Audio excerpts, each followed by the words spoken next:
فرة كرام بررة قتل الإنسان ما أكفره من أي شيء خلقه من نطفة خلقه فقدره ثم السبيل يسره ثم أماته فأقبره ثم إذا شاء أنشره كلا لما يقض ما أمره فلينظر الإنسان إلى طعامه أنا صببنا الماء صبا ثم شققنا الأرض شقا فأنبتنا فيها حبا وعنبا وقضبا وزيتونا ونخلا وحدائق غلبا وفاكهة وأبا متاعا لكم ولأنعامكم فإذا جاءت الصاخة يوم يفر المرء من أخيه وأمه وأبيه وصاحبته وبنيه لكل امرئ منهم يومئذ شأن يغنيه وجوه يومئذ مسفرة ضاحكة مستبشرة ووجوه يومئذ عليها غبرة ترهقها قترة أولئك هم الكفرة الفجرة মহান আল্লাহ সুবহানাহু ওয়া তাআলা শুকর আদায় করছি, তিনি আমাদেরকে আজকের এই কনফারেন্সে জয়েনের তৌফিক দান করেছেন বলে আলহামদুলিল্লাহ। এবং রাসূলুল্লাহ সাল্লাল্লাহু আলাইহি ওয়াসাল্লাম এর উপর দরুদ এবং সালাম বর্ষিত হোক। আল্লাহুম্মা সাল্লি ওয়া সাল্লিম আলা নাবিয়িকা মুহাম্মদ, আল্লাহুম্মা সাল্লি আলাইহি, আল্লাহুম্মা বারিক আলাইহি। সূরাতু আবাসা আমার অত্যন্ত প্রিয় একটি সূরা, for different reasons, for many reasons. Interestingly এই সূরাটি পড়তে হলে তার আগের সূরার সাথে মিলিয়ে পড়তে হয়। আগের সূরাটি কি? সূরাতুন নাজিআত। এই দুটো সূরা মিলিয়ে পড়তে হয়। এই দুটো সূরা মিলিয়ে পড়ার জায়গাটা কি? এর আগের সূরাতে আল্লাহ সুবহানাহু ওয়া তাআলা মুসা আলাইহিস সালাতু ওয়াস সালামের কথা বললেন যে হাল আতাকা হাদিসু মুসা ইয নাদাহু রাব্বুহু বিল ওয়াদিল মুকদ্দাসি তুয়া। এরপরে তিনি বললেন ইযহাব ইলা ফিরআউনা ইন্নাহু তাগা ফাকুল হাল লাকা ইলা আন তাযাক্কা ওয়া আহদিয়াকা ইলা রাব্বিকা ফাতাখশা ফাআরাহুল আয়াতাল কুবরা ফাকাযযাবা ওয়া আসা সুম্মা আদবারা ইয়াসআ ফাহাশারা ফানাদা ফাকালা আন রাব্বুকুমুল আ'লা। ওইখানে এমন কিছু শব্দ আছে যে শব্দগুলো এখানেও আছে। যেমন ওখানে ইয়াসা আছে, এখানে ইয়াসা আছে, ওখানে তাকশা আছে, এখানে তাকশা আছে, ওখানে তাজাক্কা আছে, অথবা ওই এখানেও তাজাক্কা ইয়াতাজাক্কা আছে। এই শব্দগুলোর ব্যাপক পরিমাণ মিল এই দুটো সূরার মধ্যে পাওয়া যায়। তার পাশাপাশি ওইখানে আল্লাহ তাআলা বলেছেন ফাইদা জাআতিত তাম্মাতুল কুবরা, এখানে আল্লাহ বলেন ফাইজা জাআতিস সাখা। অনেক মিল আছে। এবং সর্বশেষ ওইখানে বললেন আল্লাহ তাআলা ফাআম্মা মান তাগা ওয়া আসারাল হায়াতাদ দুনিয়া ফাইন্নাল জাহিমা হিয়াল মাওয়া। এটি আল্লাহ সুবহানাহু ওয়া তাআলা বললেন। এখানে আল্লাহ সুবহানাহু ওয়া তাআলা বললেন উজুহু ইয়াওমাইযিন মুসফিরা দাহিকাতুম মুস্তাবশিরা। ওইখানে আল্লাহ সুবহানাহু ওয়া তাআলা বললেন ওয়া আম্মা মান খাফা মাকামা রাব্বিহি ওয়া নাহা আন-নাফসা আনিল হাওয়া ফাইন্নাল জান্নাতা হিয়াল মাওয়া উজুহু ইয়াওমাইযিন মুসফিরা দাহিকাতুম মুস্তাবশিরা। ওইখানে আল্লাহ সুবহানাহু ওয়া তাআলা বললেন ইয়াওমা ইয়াতাযাক্কারুল ইনসানু মা সাআ ওয়া বুররিজাতিল জাহিমু লিমান ইয়ারা। এখানে আল্লাহ সুবহানাহু ওয়া তাআলা বললেন ওয়া উজুহু ইয়াওমাইযিন আলাইহা গাবারা তারহাকুহা কাতারা উলাইকা হুমুল কাফারাতুল ফাজরা। ফলে ওইখানে যে প্রেক্ষাপট, এরকম একটা প্রেক্ষাপটের কথা ওইখানে বলা হয়েছে। ওইখানে দুই ধরনের লোকের কথা বলা হয়েছে, এখানে দুই ধরনের লোকের কথা বলা হয়েছে। ওইখানে মুসা আলাইহিস সালামকে আল্লাহ সুবহানাহু ওয়া তাআলা বললেন ফিরআউনের কাছে দাওয়াত নিয়ে যাওয়ার জন্য, ইযহাব ইলা ফিরআউনা ইন্নাহু তাগা। এখানে আল্লাহ সুবহানাহু ওয়া তাআলা মুহাম্মদুর রাসূলুল্লাহ সাল্লাল্লাহু আলাইহি ওয়াসাল্লামকে বললেন এই যুগের আরেক ফিরআউনের কাছে দাওয়াত নিয়ে যাওয়ার জন্য। ফিরআউন হাযিহিল উম্মাহ, তার নাম কি? আবু জাহল। এই উম্মার ফিরআউনের নাম কি? আবু জাহল। উম্মার ফিরআউনের কাছে যেতে বললেন। ওইখানে এক ফেরাউন আছে, এখানে আরেক ফেরাউন আছে। প্রেক্ষাপট ওইখানে মুসার এবং এখানে মুহাম্মাদুর রাসূলুল্লাহ সাল্লাল্লাহু আলাইহি ওয়াসাল্লাম, মুসা আলাইহিস সালাতু ওয়াসালামের। ফলে দুটো সূরাকে মিলিয়ে পড়লে অনেক কিছু বোঝা যাওয়ার সুযোগ আছে এখানে। দ্বিতীয়ত হচ্ছে এই সূরাটি পড়ার আগে আমাদেরকে অনেক কিছু বোঝা দরকার। রাসূলুল্লাহ সাল্লাল্লাহু আলাইহি ওয়াসাল্লামকে কিভাবে আমরা অ্যাড্রেস করব, দ্যাট ইজ ভেরি ইম্পর্টেন্ট। আপনি একদল লোকের দেখবেন এখনো বলে মুহাম্মদ এই কথা বলেছে, মুসলিম। কোন মুসলিম শুধুমাত্র মুহাম্মদ বলতে পারে না, তাকে বলতে হয় কি মুহাম্মাদুর রাসূলুল্লাহ। আল্লাহ কি কখনো শুধু মুহাম্মদ বলেছেন সাল্লাল্লাহু আলাইহি ওয়াসাল্লাম? তিনি বলেছেন ইয়া আইয়ুহান নাবিয়্যু অথবা ইয়া আইয়ুহার রাসূলু। অথচ অন্য নবীদের ব্যাপারে তিনি বলেছেন ইয়া আদামু, ইয়া ইব্রাহিম, আইয়া ইব্রাহিম ওয়া নাদাইনাহু আইয়া ইব্রাহিম ক্বাদ সাদ্দাকতা রুইয়া, ইয়া মারইয়ামু, ইয়া ইয়াহইয়া, তাই না? ইয়া দাউদু অথবা সুলাইমান, ইয়া ইসমাঈল, মানে সবার আল্লাহ সুবহানাহু ওয়া তাআলা নাম বলেছেন, কিন্তু মুহাম্মাদুর রাসূলুল্লাহ সাল্লাল্লাহু আলাইহি ওয়াসাল্লামকে তিনি বলেছেন ইয়া আইয়ুহান নাবিয়্যু অথবা ইয়া আইয়ুহা আর রাসূলু। সর্বোত্তম আরবি ভাষায়, আরবিক ল্যাঙ্গুয়েজে একজন ব্যক্তিকে সবচেয়ে বেশি সম্মান দিয়ে যেভাবে অ্যাড্রেস করতে হয় সেটা হলো ইয়া আইয়ুহা বলে। এর চেয়ে উত্তম কোনো সম্মান বা মর্যাদার কোনো সুযোগ নেই। তার নাম ধরা হচ্ছে না, তার গুণ উল্লেখ করা হচ্ছে ইয়া আইয়ুহান নাবিয়্যু ইয়া আইয়ুহার রাসূলু। এমনকি যেখানে আল্লাহ রাসূলের নাম কোরআনে 4 জায়গায় আল্লাহ রাসূলের নাম মুহাম্মদ এসেছে, এক জায়গায় এসে আহমদ, এক জায়গায় এসে আহমদ, আর বাকি 4 জায়গায় এসে মুহাম্মদ। তার নাম 5 জায়গায় এসেছে। এই 4 জায়গায় আল্লাহ সুবহানাহু ওয়া তাআলা তার রাসূলের সাথে রাসূল উল্লেখ করেছেন, মুহাম্মাদুর রাসূলুল্লাহ। মা কানা মুহাম্মাদুন আবা আহাদিন মির রিজালিকুম ওয়ালাকিন রাসূলুল্লাহ। রাসূলুল্লাহ মানে যখনই তার নাম উল্লেখ করেছেন আল্লাহ সুবহানাহু ওয়া তাআলা, তখনই তিনি কি করেছেন? তখনই মুহাম্মদ নাম উল্লেখ করার সাথে সাথেই রাসূলুল্লাহ বলেছেন। অর্থাৎ হয় ইয়া আইয়ুহার রাসূলু বলবেন বা ইয়া আইয়ুহান নবী বলবেন, অথবা বলবেন মুহাম্মাদুর রাসূলুল্লাহ সাল্লাল্লাহু আলাইহি ওয়াসাল্লাম। এমনকি একটি জায়গায় একটি সূরার নামই সূরা মুহাম্মদ, ওখানে আল্লাহ সুবহানাহু ওয়া তাআলা রাসূলের নাম উল্লেখ করলেও নুজ্জিলা আলা মুহাম্মাদিন ওয়া হুয়াল হাক্কু মির রাব্বিহিম কাফারা আনহুম সাইয়্যাতিহিম ওয়া আসলাহা বালাহুম, সেখানে আল্লাহ সুবহানাহু ওয়া তাআলা তার রাসূলের উপর কোরআন নাযিল করেছেন, সেই কথাই আল্লাহ তাআলা বলেছেন। আর এক জায়গায় তো মুশবাহিল সূরাতুস সাফে যেখানে এসেছে ওয়া ইয ক্বালা ঈসা ইবনে মারইয়াম ইয়া বনি ইসরাঈলা ইন্নী রাসূলুল্লাহি ইলাইকুম মুসাদ্দিকান লিমা বাইনা ইয়াদাইহি মিনাত তাওরাত ওয়া মুবাশশিরান বিরাসূলিন ইয়াতি মিন বাদি ইসমুহু আহমদ। সেখানে তার নাম বললো, এর আগে বলে দিয়েছেন মুসা আলাইহিস সালাম, মানে ঈসা আলাইহিস সালাম, যে তিনি কি হবেন? রাসূল হবেন। অতএব আল্লাহ সুবহানাহু ওয়া তাআলা এখানে আমাদেরকে শিখিয়ে দিয়েছেন তার রাসূলের সাথে তাকে আমরা কিভাবে অ্যাড্রেস করব, তার সাথে কথা বলবো কিভাবে। এমনকি সূরাতুল হুজুরাতে তো আল্লাহ তাআলা বলেই দিলেন লা তুকদ্দিমু ইয়া আইয়ুহাল্লাযীনা আমানু, হে ঈমানদাররা, লা তুকদ্দিমু বাইনা ইয়াদাইল্লাহি রাসূলি, আল্লাহ রাসূলের সামনে হাঁটা নিষেধ, হাঁটতে পারবে না। রাসূলের সামনে হাঁটা নিষেধ, যাওয়ার দুটো অর্থ আছে। একটা হলো লিটারাল মিনিং, তার সামনে হাঁটা যাবে না, তার পেছনে হাঁটতে হবে। এবং 2 নম্বর, তার মানে এটা শ্রদ্ধার ইস্যু। 2 নম্বর বিষয় হচ্ছে যে তিনি যা বলবেন তার বাইরে যাওয়া যাবে না। উনি বলেছেন এটা তুমি তাকে একবারই অন্য কথা বলবা। ইয়া আইয়ুহাল্লাযীনা আমানু লা তারফাউ আসওয়াতাকুম ফাওকা সাওতিন নবী, রাসূলের আওয়াজের উপর যেন তোমাদের আওয়াজ না উঠে যায়। এবং এই কারণে আবু বকর রাদিয়াল্লাহু তাআলা আনহু তিনি যখন রাসূলের সামনে যেতেন, তিনি তার মুখের মধ্যে কিছু পেবলস, স্মল স্টোনস, ছোট ছোট পাথর মুখের মধ্যে নিয়ে যেতেন, যেন কোনো অবস্থায় তার আওয়াজ রাসূলের উপর না উঠে যায়, অথচ তিনি রাসূলের শ্বশুর। অতএব তার সাথে কি আচরণ করতে হবে? ইন্নাল্লাযীনা ইউনাদুনাকা মিন ওয়ারাইল হুজুরাতি আকসারুহুম লা ইয়াকিলুন, যারা আপনাকে নাম রিয়া মুহাম্মদ বলে ডাকে, আকসারুহুম লা ইয়াকিলুন, most of them don't understand. ওয়ালাউ আন্নাহুম সাবারু হাত্তা তাখরুজা ইলাইহিম লাকানা খায়রান লাহুম আল্লাহু গফুরুর রহিম। এবং এর আগে আল্লাহ সুবহানাহু ওয়া তাআলা বলেছেন ইন্নাল্লাযীনা ইউনাদুনাকা মিন ওয়ারাইল হুজুরাতি, এর আগে আল্লাহ সুবহানাহু ওয়া তাআলা বলেছেন কায় তাহবাতা আমালুকুম ওয়া আনতুম লা তাশউরুন। হতে পারে তোমরা রাসূলকে বলার ক্ষেত্রে, তার নাম উচ্চারণের ক্ষেত্রে, অ্যাড্রেসিং এর ক্ষেত্রে, অনারিং এর ক্ষেত্রে যদি কোনো একটা জায়গায় আল্লাহ যে স্ট্যান্ডার্ড দিয়ে দিয়েছেন, স্ট্যান্ডার্ড একটু নিচে হলে তোমাদের সকল আমল বরবাদ হয়ে যাবে। শুধু অ্যাড্রেসিং এর কারণে সব আমল বরবাদ হয়ে যাবে। মর্যাদার লেভেলটা কি? আল্লাহ কথা বুঝেন নাই? তিনি কি বুঝতে পারছেন?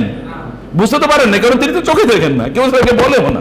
তিনি শুনছেন রাসূলের আলোচনা শোনা যাচ্ছে, এই কারণে তিনি এসে বললেন ইয়া রাসূলুল্লাহ, ইয়া রাসূলুল্লাহ, ইয়া রাসূলুল্লাহ আল্লিমনি মিম্মা আল্লামাকাল্লাহ, আল্লাহ আপনাকে যা শিখিয়েছেন তা থেকে আমাকে কিছু জ্ঞান দেন, আমি কিছু জ্ঞান অর্জন করতে এসেছি, আমি কিছু জ্ঞান অর্জন করতে এসেছি, আমাকে কিছু শেখান ইয়া রাসূলুল্লাহ। অনেকটি বর্ণনা আছে তিনি বলছেন ইয়া মুহাম্মদ, ইয়া মুহাম্মদ, কারণ তখনও রাসূলের সাথে কিভাবে কথা বলবে এই আলোচনায় তখনও শুরু হয় নাই, এটা তো প্রথম দিকের ইস্যু, শুরু হয় নাই তখন মাক্কি সূরা। অতএব কিভাবে রাসূলের সাথে কথা বলতে হবে এখনো সাহাবীদেরকে অথবা এই নির্দেশনা দেওয়া হয় নাই। আল্লাহ সুবহানাহু ওয়া তাআলা কোরআন অন্য জায়গায় যেটি বলেছেন যে তোমরা রাসূলকে এভাবে তোমরা বলবে না কাজাহারি বাউদিকুম লিবাউদিন আন তাহবাতা আমালুকুম আনতুম লা তাশউরুন, তোমরা একজন আরেকজনকে যেভাবে ডাকো, একজন আরেকজনকে যেভাবে অ্যাপ্রোচ করো, রাসূলের সাথে খবরদার এটা বলা চলবে। এটা তো মদিনার সূরা, এটা তো পরবর্তী আলোচনা, অথবা এটা মক্কার আলোচনা না। মক্কায় তো এখনো হয়তো এই এটিকেট শেখানোই হয় নাই। এই কারণে তিনি এসে বলেছেন ইয়া মুহাম্মদ, ইয়া মুহাম্মদ, ইয়া মুহাম্মদ। রাসূল কিন্তু খুবই গুরুত্বপূর্ণ আলোচনায়, আমি যেটা আগে বলেছিলাম, শেখ যদি এখানে 50 জন বড় গুরুত্বপূর্ণ লোকের সাথে আলোচনা করে ওইখানে যদি কিসির মিসির আওয়াজ শোনা যায় তিনি রাগান্বিত হয়ে যাবেন,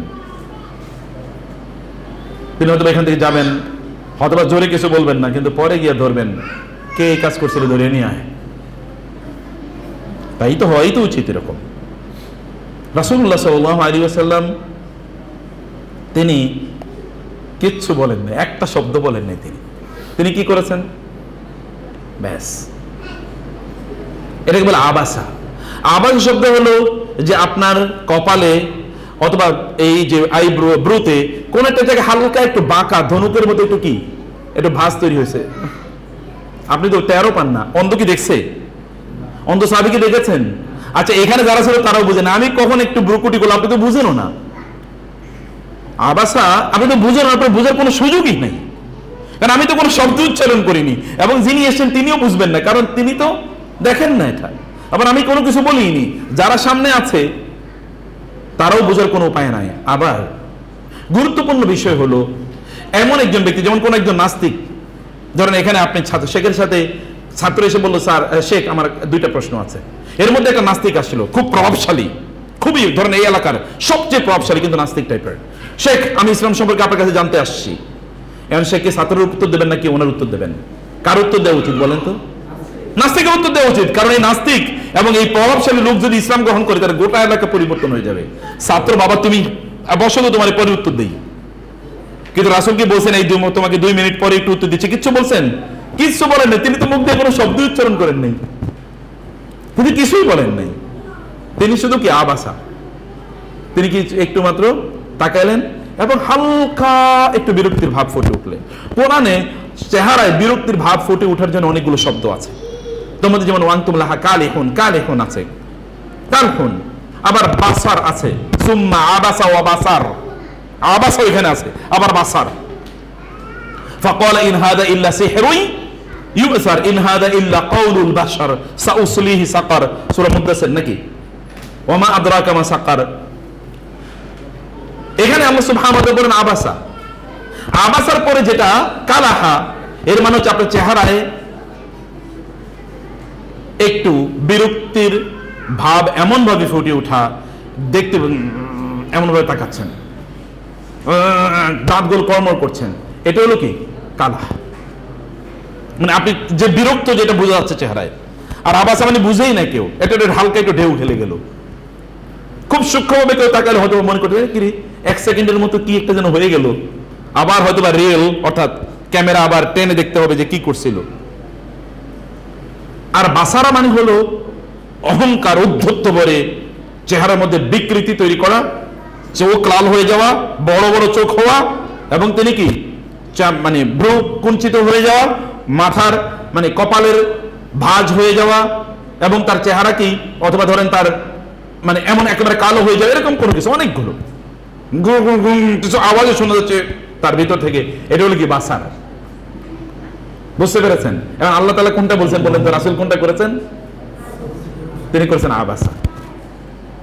তিনি কি করেছেন? শুধু আবাসা করেছেন। আল্লাহ সুবহানাহু ওয়া তাআলা ততটুকু সহ্য করেন নাই। আর কার ব্যাপারে সহ্য করেন? যদি আবু বকর হইতো তাহলে আপনি হয়তো বলতেন যে না ঠিক আছে, আবু বকরের মর্যাদা অনেক বেশি। এটা তো ওমর হতো, বলতেন যে না অনেক মর্যাদা। এটা কে? এটা এমন একজন সাহাবী যিনি অন্ধ। আপনার সমাজে অন্ধের কতটুকু মর্যাদা আছে? আর এমন না যে তিনি অনেক টাকা পয়সার মালিক, তাও কিন্তু না, খুবই প্রভাবশালী, এরকম কোনো কিছু না। এবং রাসূলুল্লাহ সাল্লাল্লাহু আলাইহি ওয়াসাল্লাম যৌক্তিকভাবে তিনি আলোচনায় ব্যস্ত আছেন।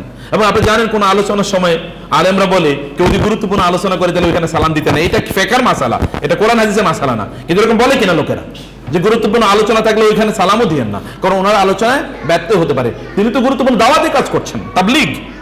এটা দাওয়া না, দাওয়া মানে হচ্ছে আপনি কাউকে ডেকে বললেন, এর তাবলীগ রাসূল সেখানে গিয়েছেন, ওদেরকে ওরা কথাই শোনে না, ওদেরকে আজকে কথা শোনাচ্ছেন।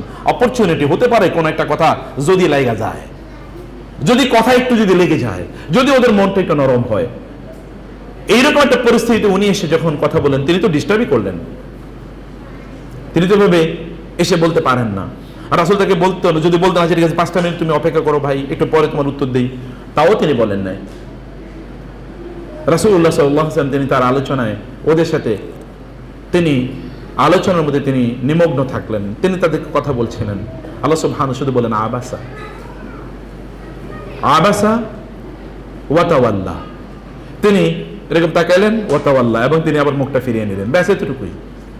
ও ঠিক আছে, তিনি মুখটা ফিরিয়ে নিলেন। কারণ কি? আনজাআহুল আমা, কারণ তার কাছে কে এসছে? আল আমা, অন্ধ লোকটি তার কাছে এসছে। এর আগে আবাসা, এখানে কে ভ্রুকুটি করলো, কে মুখ ফিরিয়ে নিল, সেটি আল্লাহ সুবহানাহু ওয়া তাআলা বলেন নাই, নাম উচ্চারণ করেন নাই, এবং এরপরেও নাম উচ্চারণ করেন আনজাআহুল আমা। তার কাছে কে এসছে? একজন অন্ধ লোক তার কাছে এসছে। তিনি অন্ধ লোকটা যে তার কাছে এসছে, এই অন্ধ লোকের নামও তিনি উচ্চারণ করেন নাই। আল্লাহ রাসূলকে আল্লাহ সুবহানাহু ওয়া তাআলা বলে দিলেন, জানিয়ে দিলেন কেউ একজন ভ্রুকুঞ্চিত করেছে। এখন সাহাবীরা, অন্যরা কি জানার কোনো উপায় আছে বলেন তো? আচ্ছা, অন্য এদিকে হাজার হাজার সাহাবীদের সামনে ঘটেছে, আপনার সামনে ঘটেছে, এটা যদি রাসূল না বলেন তাহলে কি কারো জানার কোনো উপায় আছে? কারো জানার কোনো উপায় আছে? পৃথিবীর কেউ জানার কোনো উপায় নাই, এমনকি অন্ধ তো জানার উপায় নেই। এবং তার সামনে কুরাইশ নেতৃবৃন্দ তো কোনোদিন বলবেও না, বরং তিনি যদি এই কুরাইশদেরকে, এই নেতৃবৃন্দকে রেখে যদি তার সাথে কথা বলতেন, তাহলে কুরাইশরা বলতো উনি তো আমাদেরকে গুরুত্বই দেয় না, উনি তো আমাদেরকে কি দেয় না, গুরুত্বই দেয় না, অতএব ওনার কথা শুনবো না। ওই সুতায় ওরা চলে যেত, ওই সুতায় ওরা চলে যেত। ওরা আসলেই দিন গ্রহণ করবে কি করবে না এটা আল্লাহ রাসূল জানেন না, কিন্তু তিনি তো তাবলীগ, তার তো কাজ, তিনি তো দাওয়াতি কাজ করবেনই, তিনি তাদেরকে দাওয়াত দিচ্ছেন, তাবলীগ করছেন তিনি। এখন এই সাহাবী তিনি কিন্তু জানেন না, কিন্তু আল্লাহ সুবহানাহু ওয়া তাআলা ইন্টারনালি তার রাসূলের এতটুকু তিনি পছন্দ করেন। মনে রাখবেন, রাসূলুল্লাহ সাল্লাল্লাহু আলাইহি ওয়াসাল্লামের স্ট্যান্ডার্ড আর আমাদের স্ট্যান্ডার্ড একরকম না, নাকি একরকম? আমাদের উপর কয় ওয়াক্ত নামাজ ফরজ? রাসূল ইসলাম কি 5 ওয়াক্ত নামাজ পড়তেন নাকি? বুঝেন নাই? ইয়া আইয়ুহাল মুযাম্মিলু কুমিল লাইলা ইল্লা কালিলা, এটা এরকম যেমন শেখ রাত্রে ধরেন 3টা বাজছে, এখন ছাত্রদের হেফজ করার কথা, এখন এই তোমরা এখন উঠানো উঠো, কারণ তোমাকে কি করতে হবে, এখন কোরআন হেফজ করতে হবে। এটা হলো ওই রকম, এই আপনার তো শুয়ে থাকার কথা না। ইয়া আইয়ুহাল মুদাসসিরু কুম ফাআনজির ওয়া রাব্বাকা ফাকাব্বির ওয়া সিয়াবাকা ফাতাহির ওয়ার রুজ্জা ফাজুর ওয়া লা তামনুন তাস্তাকসির ওয়া লিরাব্বিকা ফাসবির ফাইযা নুকিরা ফিন নার কুর ফাযালিকা ইয়াউমাইযিন ইয়াউমুন আসির আলাল কাফিরিনা গায়রু ইয়াসির। আল্লাহ সুবহানাহু ওয়া তাআলা বলেছেন কি ব্যাপার, শুয়ে আছেন কেন, কম্বল মুড়ি দিয়ে শুয়ে আছেন কেন? আপনার কি শুয়ে থাকার কথা নাকি? আপনার শুয়ে থাকার কথা না, আপনি উঠেন, উঠে দাওয়াত দেন, কোন ফানদের দাওয়াত দেন। এরপর বলেন কুমিল লাইলা ইল্লা, বলে দুই জায়গায় কম, দাঁড়ান, শুয়ে আছেন কেন, উঠেন। দুই জায়গায় মুদাসসির এবং মুজাম্মিল, দুটো অর্থ কিন্তু একই। রাসূলের স্ট্যান্ডার্ড আর আমাদের স্ট্যান্ডার্ড কিন্তু একরকম না, রাসূলের প্রতি নির্দেশনা আমাদের প্রতি নির্দেশনা একরকম না। আরবিতে বলা হয়, আমরা ছোটবেলায় পড়তাম হাসানাতুল আবরার সাইয়্যাতুল লিল মুকাররাবিন, হাসানাতুল আবরার সাইয়্যাতুল লিল মুকাররাবিন। কিছু কিছু মানুষের ভালো কাজ, এটা সবচেয়ে বড় আল্লাহওয়ালা যারা, এরা মনে করে কাজটা ভালো, কিন্তু সবচেয়ে বড় আল্লাহওয়ালা যারা, তাদের জন্য এই কাজটা কি খারাপ, তাদের মানদণ্ডে, তাদের স্ট্যান্ডার্ডে কাজটা ভালো না। যেমন ধরেন শেখের মাদ্রাসায়, প্রতিষ্ঠানে কিছু কিছু ছাত্র আছে, তারা নাম্বার পায় পরীক্ষায় 100-র মধ্যে 99, কিছু কিছু পায় 100-র মধ্যে 33। এখন যে 33 পেয়েছে, আর যে ব্যক্তি, যে ছাত্র 99 পাওয়ার কথা, সে পেয়েছে 80, সে কার প্রতি অসন্তুষ্ট হবেন বলেন তো? যে 33 পাওয়ার কথা 33 পাইছে, আর যে 99 পাওয়ার কথা ও পাইছে 80, এখন সে কার প্রতি অসন্তুষ্ট হবে? কাকে ডাইকা বকা বই করবে? কেন, ও তো 80 লেটার মার্ক পাইছে, কেন বকাবকি করবে? কারণ ওর স্ট্যান্ডার্ড আর এর স্ট্যান্ডার্ড একরকম না। ওর স্ট্যান্ডার্ড তো 99 স্ট্যান্ডার্ড, অতএব সে 80 পাবে কেন? এটা হতেই পারে না, এটা আনএক্সেপ্টেবল। বাবা তুমি 93 পাও, তুমি যাও, তাতে কোনো আপত্তি নেই। কিন্তু তুমি কেন 99 পাইলা না বলো, তোমাকে বলতে হবে। আমি মানি না, তোমাকে 99 কেন পেলাম, তোমাকে you will have to explain. Standard সবার একরকম না। নবীর স্ট্যান্ডার্ড আর আমাদের স্ট্যান্ডার্ড একরকম না। নবীর স্ট্যান্ডার্ড ভিন্ন। তার পা ফুলে যেত নামাজ পড়তে পড়তে, রাতের নামাজ আদায় করতে করতে। আপনার তো পা ফুলে, আপনি তো ক্রিকেট খেলা দেখার জন্য দাঁড়িয়ে থাকতে যেতে পা ফুলে, সিনেমা দেখতে দেখতে দাঁড়িয়ে থাকতে দেখতে পা ফুলে। বাঙালি রাসূল সাল্লাল্লাহু কাঁদতেন উম্মতি উম্মতি বলে, আর আমরা কান্দি বাংলা সিনেমা দেখা। মানে স্ট্যান্ডার্ড দুইটা স্ট্যান্ডার্ড, মানে এর ওজনটা দেখেন, দুইটা স্ট্যান্ডার্ডের ওজনটা দেখেন। বাংলা সিনেমা যারা করে ওরা কি সত্যিকারের ঘটনা ঘটে নাকি? ওরা তো অভিনয়। এই অভিনয় দেখে তো বাঙালি কাঁদে, আর যে কাঁদে ও কিন্তু কোনোদিন আল্লাহর জন্য কাঁদে না। রাসূলুল্লাহ সাল্লাল্লাহু আলাইহি ওয়াসাল্লামের স্ট্যান্ডার্ডটা ভিন্ন স্ট্যান্ডার্ড। আল্লাহ সুবহানাহু ওয়া তাআলা এই জন্য তার রাসূলকে বলল ইট ইজ আনএক্সেপ্টেবল, আপনি কেন এভাবে তাকাইলেন? এভাবে তো তাকানো যাবে না। সাহাবীদের প্রতি তার শ্রদ্ধা অথবা তাদের প্রতি তার ভালোবাসার লেভেলটা কি? আমি অবাক হই যখন এই সূরাটি পড়ি। আমি কিন্তু এখনো আলোচনা শুরুই করিনি। এই সূরা যখন পড়ি তখন আমি দেখি যে আল্লাহ সুবহানাহু ওয়া তাআলা তার রাসূলের সাহাবীদেরকে যদি এত ভালোবাসেন, তাহলে তাকে কত ভালোবাসতেন। সাহাবীদের সম্মান যদি আল্লাহর দৃষ্টিতে এত, তাহলে সাহাবীদের স্ট্যান্ডার্ড আল্লাহর কাছে কেমন, সাহাবীদের মর্যাদাটা আল্লাহর কাছে কেমন? আমি মাঝে মাঝে ভাবি, আবু বকর রাদিয়াল্লাহু তাআলা যখন ইসলাম গ্রহণ করেছেন তখন তার বয়স হলো 38। শোনেন, আবু বকর যখন ইসলাম গ্রহণ করেছেন তখন তার বয়স কত বলেন তো? আর যখন তিনি মারা যান তার বয়স কত? তখন 63। তিনি যখন মারা যান বয়স কত? 63। তিনি যখন ইসলাম গ্রহণ করেন তখন তার বয়স 38, মারা যখন যান তখন তার বয়স 63। এই কয়েকটা দিনে, এই কিছু সময়ে তিনি এমন কি কাজ করলেন যেই পৃথিবীতে আল্লাহ সুবহানাহু ওয়া তাআলা আল্লাহর রাসূলের পর যদি কারো নাম নেওয়া লাগে সম্মান এবং মর্যাদার দৃষ্টিতে, তাহলে তার নাম কি বলেন তো? তো মুসলমান তো হচ্ছে 38 বছর। আমাদের কে 38 বছর মুসলমান হয়েছে? বড়রা বলেন তো, যারা বড় আমি সহ। আমি তো 38 বছর মুসলমান হইনি, আমি মুসলমান হয়েছে জন্ম থেকেই। তাহলে আমার স্ট্যান্ডার্ড তো আবু বকরের চেয়ে বেশি হওয়ার কথা ছিল, বয়সের দৃষ্টিতে তো বেশি হওয়ার কথা ছিল। কিন্তু কই, আমি কোথায় আর আবু বকররা কোথায় বলেন তো? এই জেনারেশনকে কেন আল্লাহ মর্যাদা দেবেন না? এই জেনারেশনকে সম্মান কেন আল্লাহ তাআলা দেবেন না? এরা এমন একটা জেনারেশন যাদের কথা আল্লাহ তাআলা বলেছেন রাদিয়াল্লাহু আনহুম ওয়া রাদু আন। এরা এমন একটা জেনারেশন, এবং এই কারণে আল্লাহ তাআলা বলছেন আবাসা ওয়া তাওয়াল্লা।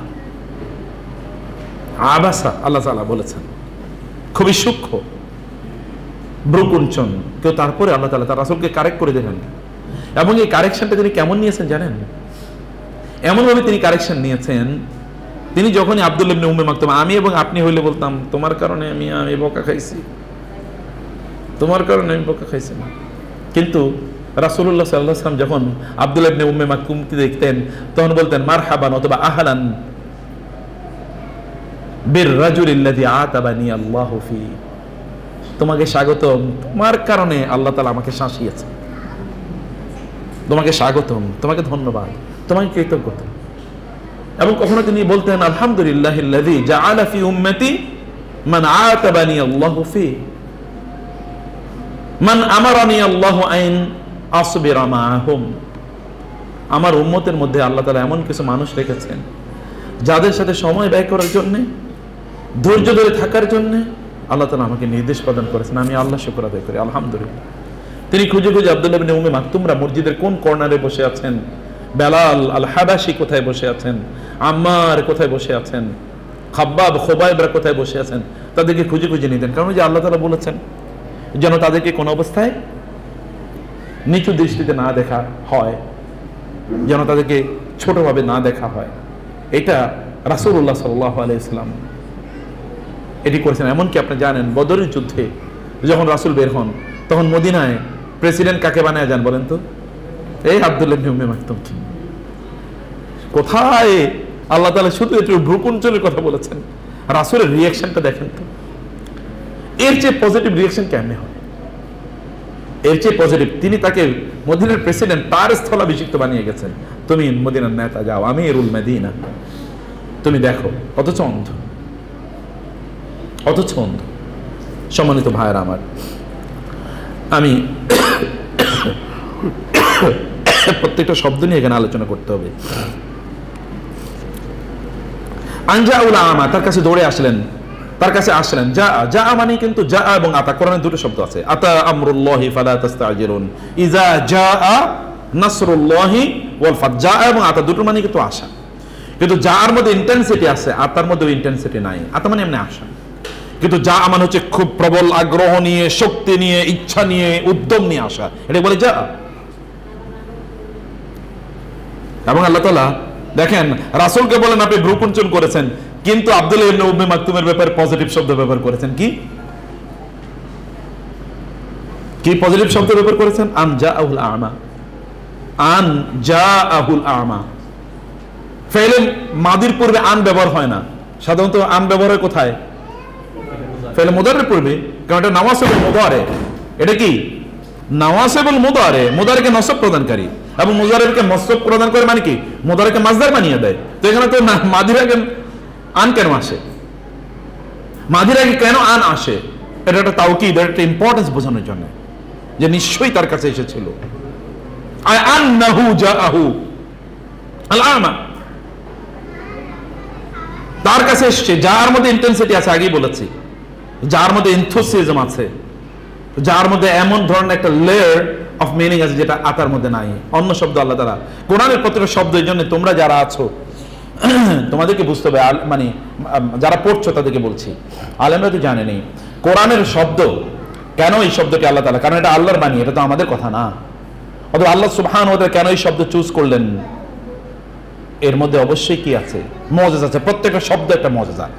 প্রত্যেকটা আয়াত মানে কি? আয়াত, আয়াত মানে তো আয়াতের দুটো অর্থ আছে, তাই না? ইন্না ফি যালিকা লা আয়াত মানে কি? এর মধ্যে আসমান জমিন সৃষ্টি ইত্যাদির মধ্যে আয়াত আছে। তো সেই আয়াত কি কোরআনের আয়াত নাকি? নো। আয়াত মানে সাইন, আবার আয়াত মানে ভার্স। আয়াত মানে কোরআনের আয়াত, আয়াত মানে হচ্ছে আল্লাহর সৃষ্টির নিদর্শন। অতএব প্রত্যেকটা আয়াত, প্রত্যেকটা শব্দ এরকম একটা আয়াত, এটা একটা নিদর্শন আল্লাহ সুবহানাহু ওয়া তাআলার পক্ষ থেকে এসেছে, এটা তার একটা নিদর্শন। অথবা আল্লাহর পক্ষ থেকে এসেছে, এটা একটা প্রমাণ, এটা যে আল্লাহর বাণী, এটা আল্লাহ ছাড়া কেউ বলতে পারতেন না, এভাবে আর কেউ বলতে পারে না। পৃথিবীতে কোন ভাষাই শুধু আবাসা অথবা আবাসা ওয়াতাওয়াল্লাহ এভাবে কেউ কোনোদিন বলে না।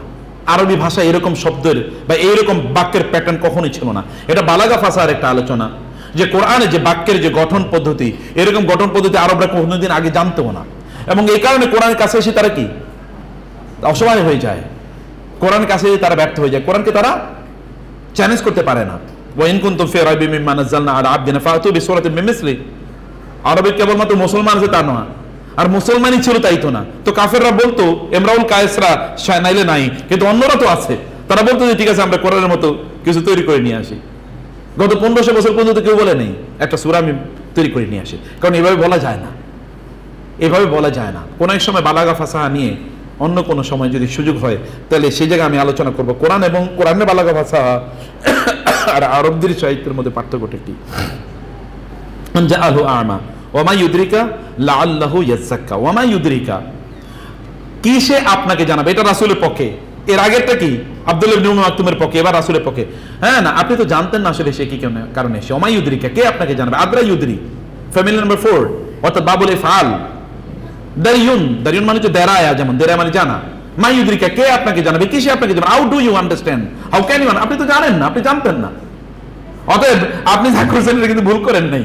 আবার রাসূলকে এমনি আগে বলছেন আপনি তো ভুলকুটি করে ঠিক করেন নাই, এবার বলছেন না না না না ঠিক আছে, এটা আপনি করছেন, আপনি তো জানতেন না কেন তিনি এসেছেন।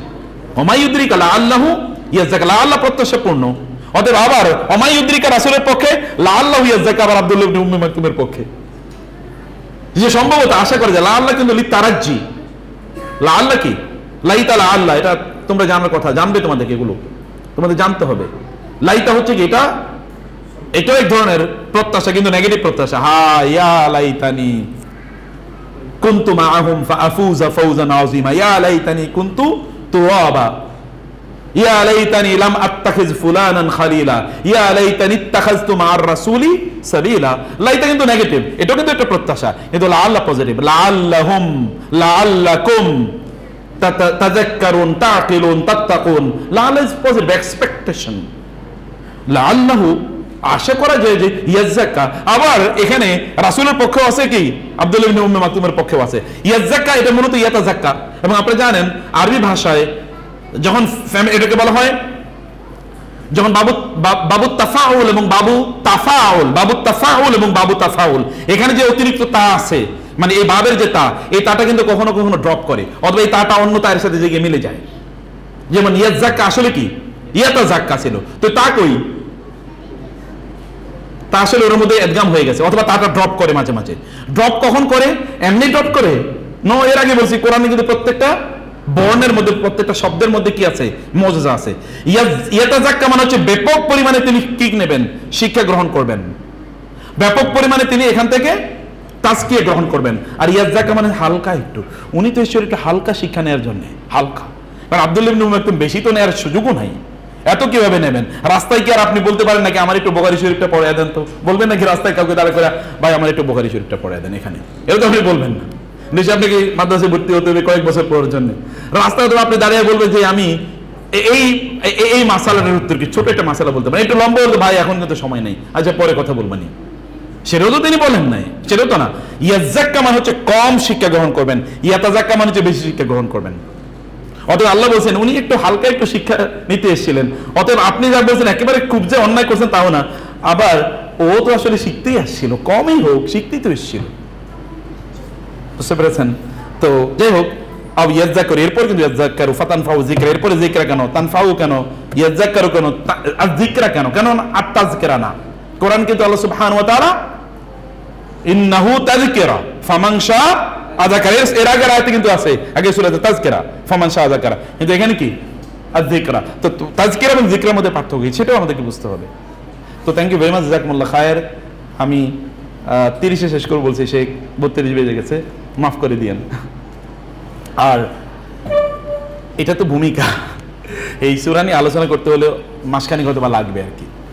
সো আল্লাহ সুবহানাহু ওয়া তাআলা আমাদেরকে কোরআনের গভীরে ঢোকার তৌফিক দান করুন এবং কোরআন নিয়ে গভীরভাবে বুঝার তৌফিক দান করুন। আল্লাহুম্মা আমিন।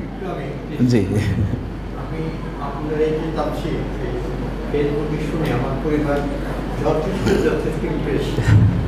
তো একটা বিষয় কি বলি, আমি শেরবাংলা বিষয়ের ছাত্র ছিলাম, বিশেষ কিছু চাকরি শেষ করেছি মাশাআল্লাহ। আজকে এসে কথা বলে আমি আসলাম, বারাকাল্লাহ ফিক। গতবার আমরা বলে গেছি, আমি আমার বিশেষ বিষয়ে বলতে আসছি। জি জি জি। এর আগে কারণ আমাদের সন্তান আমার বড় ছিল, আর এটা ইঞ্জিনিয়ারিং করা গেলে শিক্ষকরা মারা আল্লাহ, তারপরে বিয়ে করার দুইটা ছিল, ছেলে বিয়ে করে এরা কি বিজ্ঞানী জার্মানিতে পিএইচডি।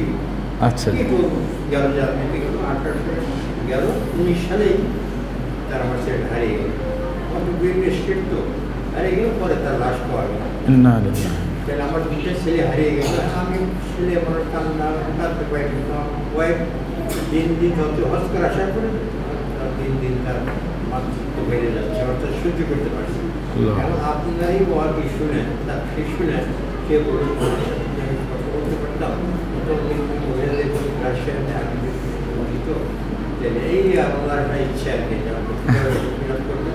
খুব আপনার কথাই আমাকে পাড়ে জমিয়ে ওই সময় আমার কথায় আমি আপনার কথা শুনে এই ভাইকে বলছি যে উনি বললো যে সময় দিতে পারবে কিনা, আমি দিলাম।